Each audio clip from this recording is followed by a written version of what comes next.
Hello दोस्तों, एक बार फिर हमारे YouTube channel reasonable study platform पर आपका स्वागत है। आज के इस वीडियो में हम पढ़ेंगे उपमा अलंकार। उपमा का अर्थ, उपमा का क्या अर्थ होता है ये देखते हैं। समता, तुलना या बराबरी को हम उपमा कहते हैं। इसकी परिभाषा इस प्रकार है, जहाँ समान धर्म,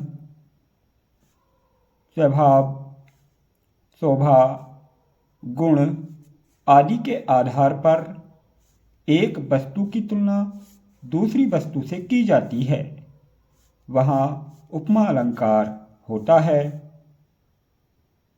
उपमा के चार अंग होते हैं, अर्थात यहाँ पर कुछ विशेषताओं के आधार पर दो वस्तुओं की तुलना की जाती है। तो जब दो वस्तुओं की तुलना की जाती है तो वहाँ पर उपमा अलंकार होता है। तो उपमा के जो चार अंग हैं, अब उनके बारे में जानेंगे कि वो चार अंग कौन कौन से हैं। उपमा का पहला अंग है उपमेय, या जिसे प्रस्तुत भी कहते हैं, जिसकी उपमा दी जाए, अर्थात जिसका वर्णन हो रहा है। पदों में या वाक्यों में जिसका वर्णन हो रहा है तो उसे हम प्रस्तुत या उपमेय कहते हैं। दूसरा अंग है उपमान, जिसे हम अप्रस्तुत भी कहते हैं। वह प्रसिद्ध वस्तु या प्राणी जिससे उपमा की जा रही है या तुलना दी जा रही है, उसे हम उपमान कहते हैं। यह कोई प्रसिद्ध वस्तु होती है। तीसरा अंग है उपमा का सादृश्य वाचक शब्द।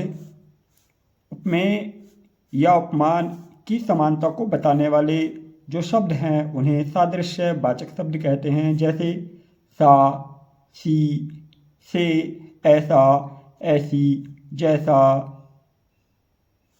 सदृश्य, समान, तुल्य आदि इस प्रकार के शब्द हैं जो समानता को दर्शाते हैं, और इन्हीं शब्दों से हम उपमा अलंकार को भी पहचानते हैं। उपमा का चौथा अंग है समान गुणधर्म। गुणधर्म को हम विशेषता भी कह सकते हैं। उपमेय व उपमान में पाया जाने वाला जो घनिष्ठ गुण या विशेषता होती है उसे ही समान गुणधर्म कहते हैं। तो इसे इस एग्जाम्पल से समझ सकते हैं, जैसे पीपर, पात, सरिस, मंडोला। तो पीपर का मतलब पीपल के पत्ते के, सरिस समान, मन, डोला। तो यहाँ मन उपमेय है जिसकी तुलना पीपल के पत्ते से की गई है। सरिस यहाँ वाचक शब्द है, और डोला इन दोनों का जो घनिष्ठ गुण है जिसे हम गुणधर्म कहते हैं। तो यहाँ पीपर, पात उपमान, सरिस वाचक शब्द, मन उपमेय और डोला गुणधर्म है। तो उपमा के चार अंग हैं जो हमें इस उदाहरण में स्पष्ट रूप से दिखाई दे रहे हैं। तो आइए अब कुछ उदाहरणों से इस अलंकार को समझते हैं। पहला उदाहरण है मुख मयंक सम मंजू मनोहर। इसमें सम वाचक शब्द का प्रयोग हुआ है, और मुख यहाँ उपमेय है और मयंक उपमान है, और मंजू मनोहर, मनोहर का मतलब यहाँ पर गुणधर्म है। तो यहाँ उपमा अलंकार है। अगला है मोम सतन धुल चुका अब दीप सदिल जल रहा है।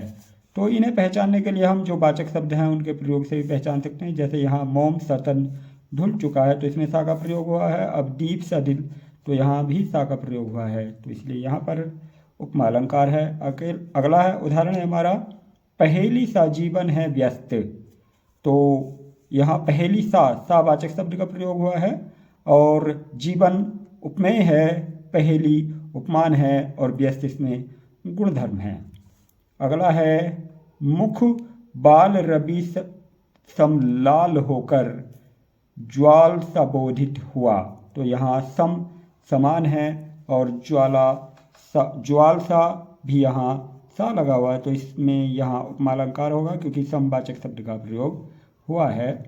अगला पांचवा है हमारा, पांचवा उदाहरण हरिपद कोमल कमल से। तो यहाँ हरिपद उपमेय है और कोमल गुणधर्म है, कमल उपमान है और से वाचक शब्द है, तो यहाँ भी उपमा अलंकार होगा। तो यदि आपको यह वीडियो पसंद आया हो तो हमारे चैनल को लाइक और सब्सक्राइब कीजिए। धन्यवाद।